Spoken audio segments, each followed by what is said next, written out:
Local programming on KRWG made possible in part by viewers like you. Thank you.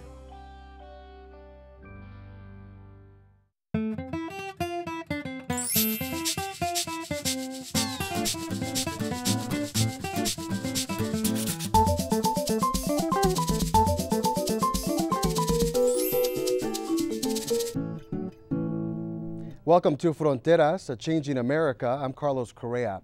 It's a big problem taking a devastating physical, emotional, and financial toll across the country.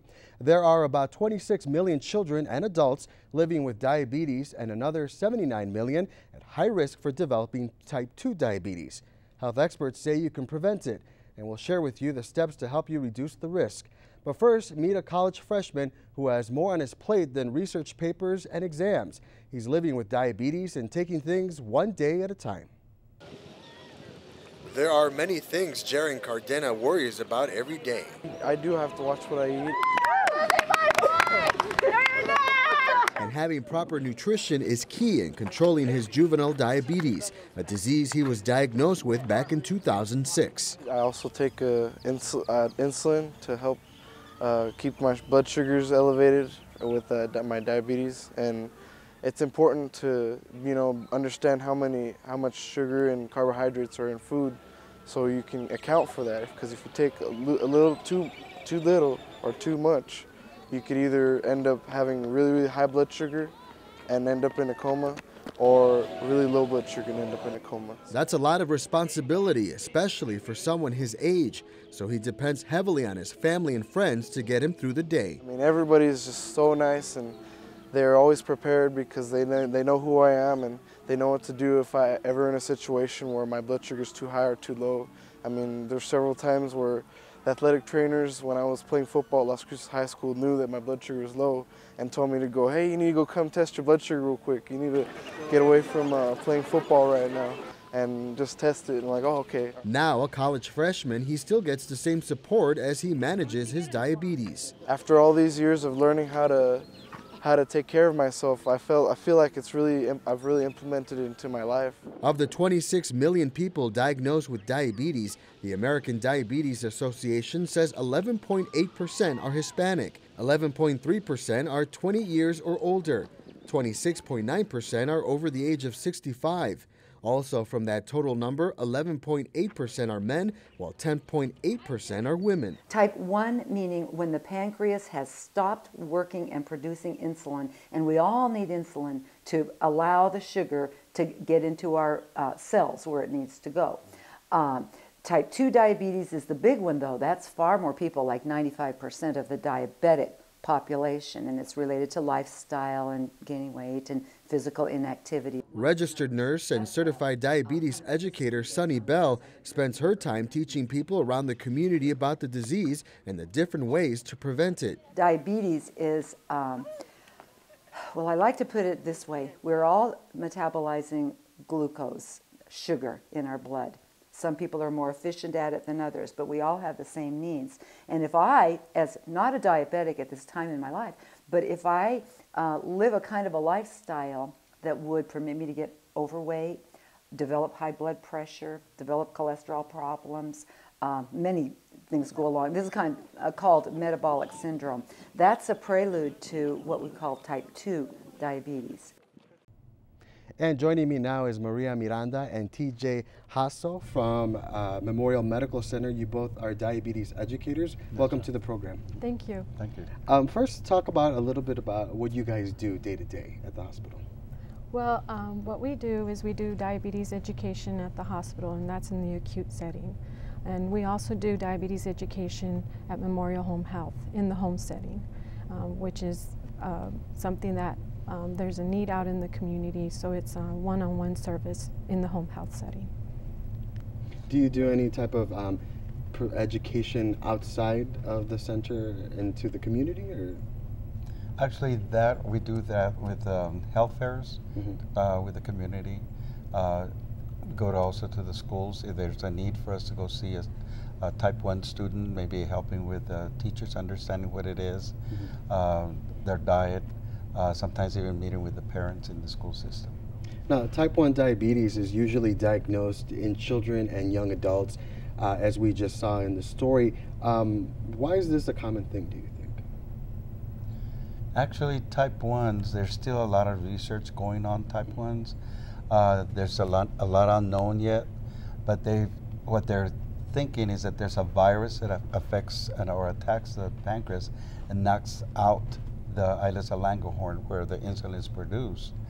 And so what happens a lot of times in these children or young adults less than 30 develop type 1, then will require insulin in order for them to be able to function and live a normal life. And they do live a normal life as long as they are taking insulin as part of their regimen then in order for them to be able to continue living. And a lot of times that's where they have to understand that they have to take that insulin or else they won't be able to function. And TJ, how does a person so young manage this disease? Actually, through education, them understanding that there's nothing awkward about them, because a lot of times they feel awkward, like, you know, why can't I be just like Johnny over here, not having to, I can just not have to take insulin. That's where one of the things that we work with them to understand that they can still play football, be active, and do all the normal activities that a normal child can do. They just have to take their insulin. They can either do it by injections, or they can use an insulin pen, or there's the pump that also they can use. And the pump can actually administer insulin with every 24 hours, a little bit at a time, and that is set according to the endocrinologist. Or they either check their sugar, depending what it is, then they give themselves their insulin. Now, are they born with it, or do they develop it later on in life? Most of the time they develop it later in life. There are a few cases where the child, maybe a month later, they develop type 1 diabetes, but most of the time we see it in their adolescent, early adolescent, or in maybe around 11 years old we'll see it. A lot of times these children have had maybe a severe cold. They think that's they say it's a virus that probably attacked the pancreas and knocked it out. But they can also go into what we call a honeymoon stage, that all of a sudden they're told that they're going to be type 1s, and then all of a sudden they're not needing the insulin. And all of a sudden the pancreas starts to develop. And we warn them about that, and also when we talk to the patient's family, we say there's a possibility they can go into the honeymoon stage. And they say, what is that?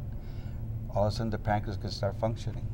And then they're going, but it went away. We say, well, you know what?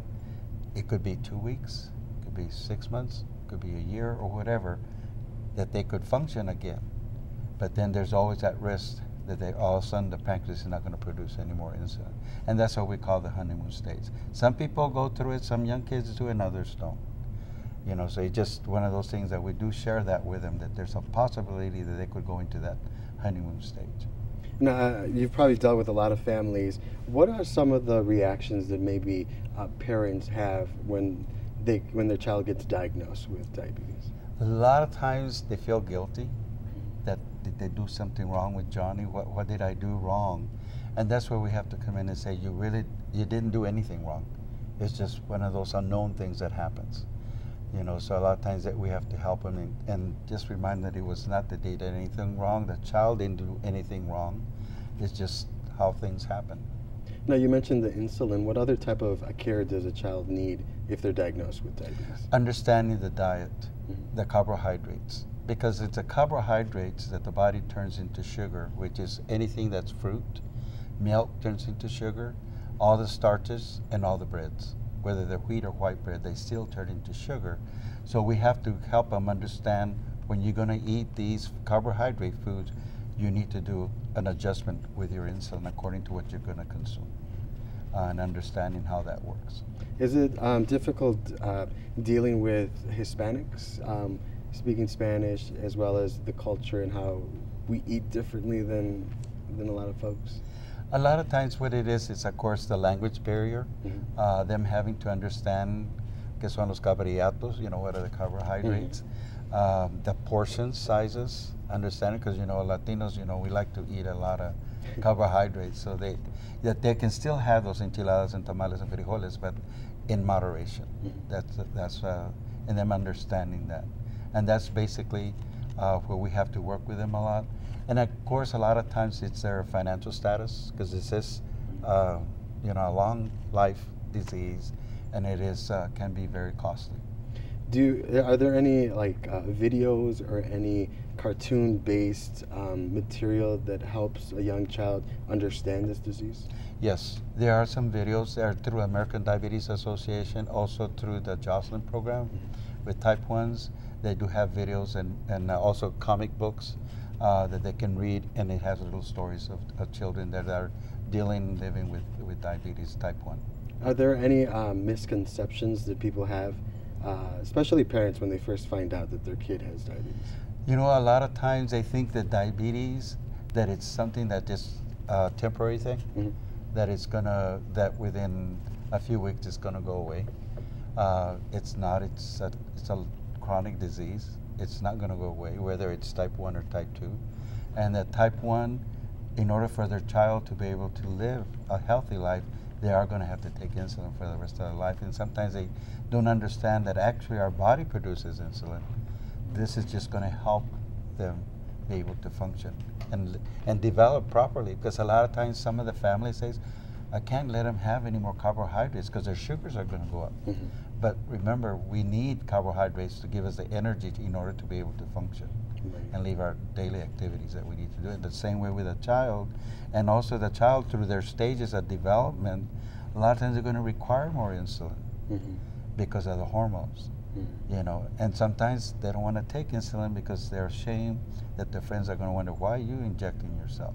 So there's a lot of education that has to be done, and that's a lot of times we also go into the schools to educate in that respect too. Gotcha. According to the American Diabetes Association, type 2 is the most common form of diabetes. So there are 1 million of Americans diagnosed with type 2, but there are also a large number of people who are unaware that they have it or maybe at high risk. Why do you think that is? Partly because they don't know the signs and symptoms of diabetes, and so it's something that most communities try to provide community education in diabetes so that people can be or become informed of what the signs and symptoms of diabetes are. Now, type 2 diabetes is commonly in Hispanics and the older population. What type of material or what type of education do you guys talk to these certain populations about? Well, we provide them information with the American Diabetes Association and then other resources within the community. We have like the La Clínica de Familia and the Ben Archers and Diabetes, Southwest Diabetes Support Group. And so all those entities have information that can provide to the community so that they can be informed of what the diabetes signs and symptoms are. And there must be a lot of difficulties communicating with not only Hispanics, especially young children, but also the older population. How do you guys deal with that? Well, we try to provide information, printed information to the level that we're serving in populations so that it's geared toward their understanding of that information. And what type of diet would you say for an older person would they need to have in order to manage diabetes? Well, what we try to do for everyone is to educate them on how to read food labels, do the carb counting, understanding what foods actually increase their blood sugar levels, and understanding what a starch and what a protein is so that they do get a well-rounded education and understanding the foods that they are choosing to eat, but also understanding that a diabetic person can eat pretty much just about anything. It's understanding the portion size. And what other portion sizes do you think? Well, it depends on the food item that they're choosing to eat. So they would have to understand the reading of the labels, the serving size, and how to pretty much calculate their carb counting. So. What happens if someone doesn't listen to their healthcare provider and continues to eat the way they used to eat or maybe overeat? What are some of the symptoms or what can happen? Well, what happens then is that they're putting themselves at risk for the complications, which could be anything from a heart attack to stroke to losing their vision, to having to have dialysis done on them, nerve damage, problems with their oral hygiene, And so what happens is they lose control of managing their blood sugars, and so those are the complications that come with that.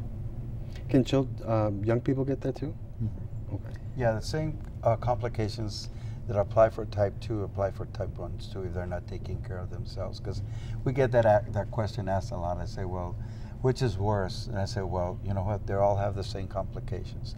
If you don't take care of yourself, you're going to develop neuropathy. You're going to develop some foot ulcers, all those kind of things too.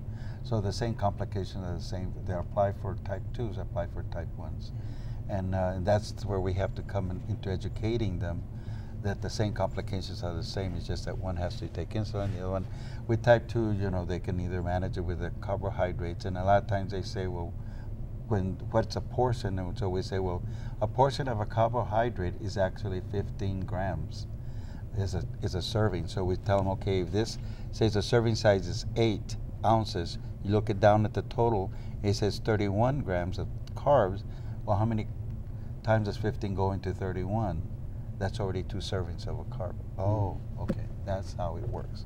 Okay, a half a cup of frijoles, of beans, is a serving of a carbohydrate of beans. So yes, you can have that, a half a cup of rice. So that's what we were talking about, the measurements, then for them to understand the measurements. There's probably a lot of people out there who do not like going to the doctor for anything. Is there a way that they can get tested? Do they have to go to a clinic, or can they go to like a grocery store type of tienda where they can get tested? I would say that probably take advantage of like when we have the health fairs, and that's where probably would be a best place to start. Because during that time they'll be tested, and if there is something out of range that they note, they will then recommend for them to follow up with a physician. Are there any type of symptoms that people should be aware of if they're, say, overweight and maybe at risk for diabetes? Some of the symptoms that I would say to kind of keep in mind would say if all of a sudden they feel very tired, and they've never been a person that feels tired during the day, and all of a sudden they're taking naps. They get very, very thirsty. They can't seem to quench that thirst. Also just feeling very hungry, just having maybe the feelings that something's not right, and they need to be followed up with either their primary doctor or make an appointment to see a doctor. Is it hard to tell with a young person for symptoms, because we know that children love to run around and play? Actually, with young kids, if their sugar's out of control, they're not gaining weight. They lose weight. Same way with type 2s. Another sign is their wounds. Normally, if you cut yourself, you notice normally you'll start getting a scab within 24 hours.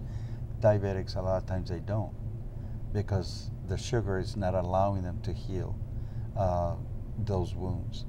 Sometimes they'll say, you know what, I'm having to get up to pee at night, 3 or 4 times a night, or maybe every hour. We say, well, that's not normal. Those kind of things. So those are the other symptoms that we ask them. Are you having to get up and urinate a lot at night?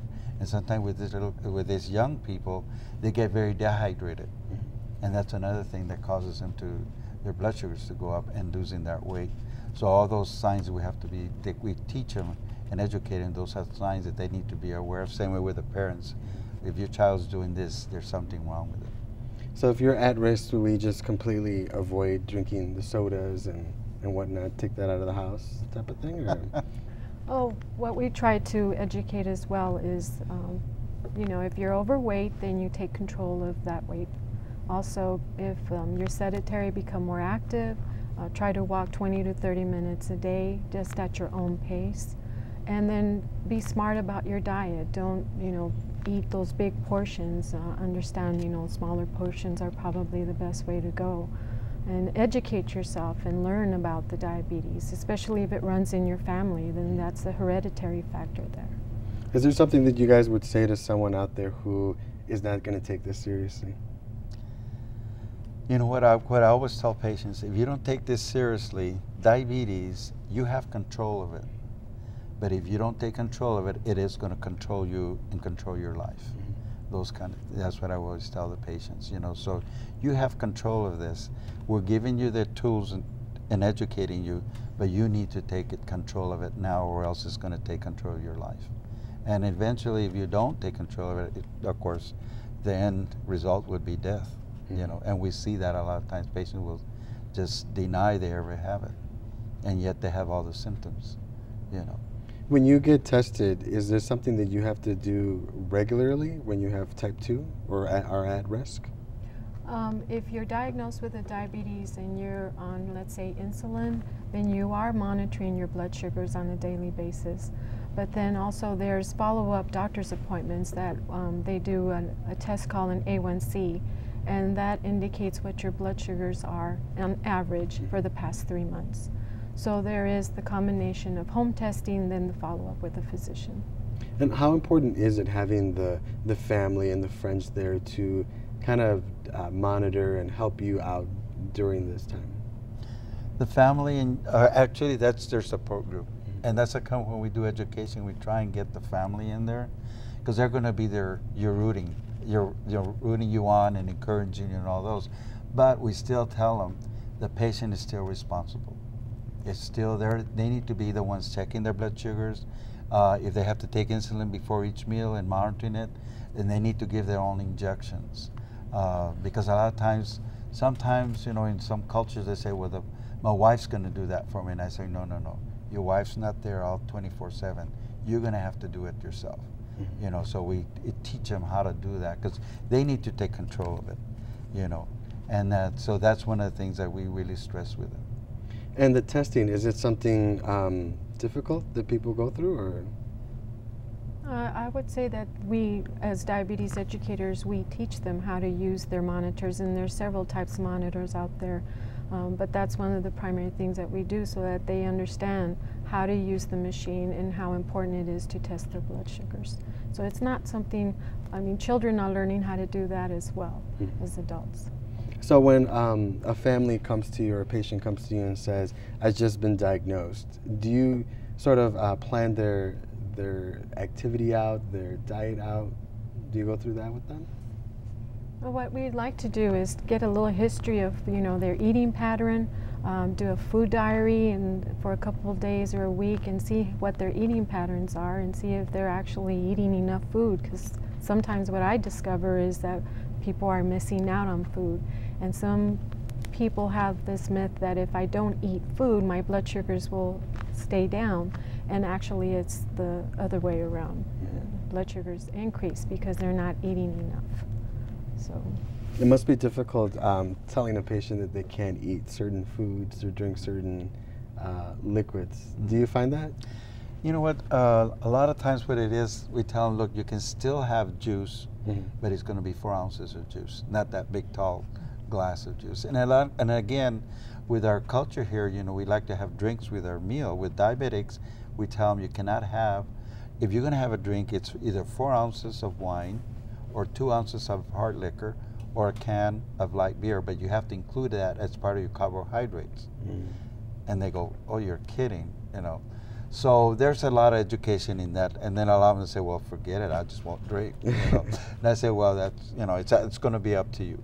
But if you are going to have alcohol, you have to have a meal with it, or else the liver is going to absorb that alcohol real fast if you don't eat anything with it.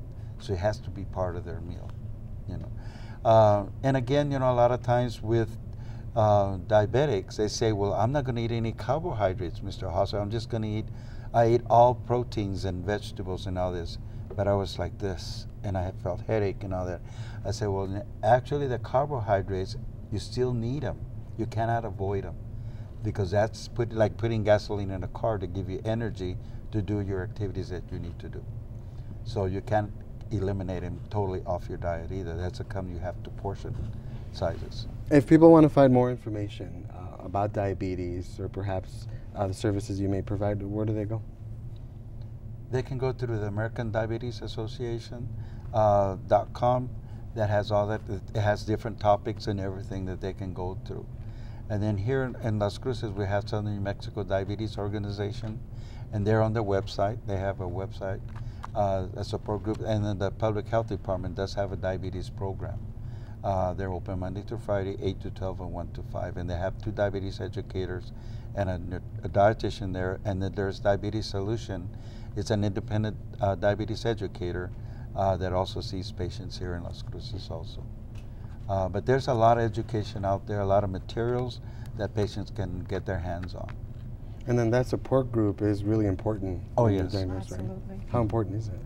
Very important because you're struggling with the unknown and you can kind of relate other people that have already gone through that, and they can pretty much be a mentor or a teacher to that person that's just now been diagnosed.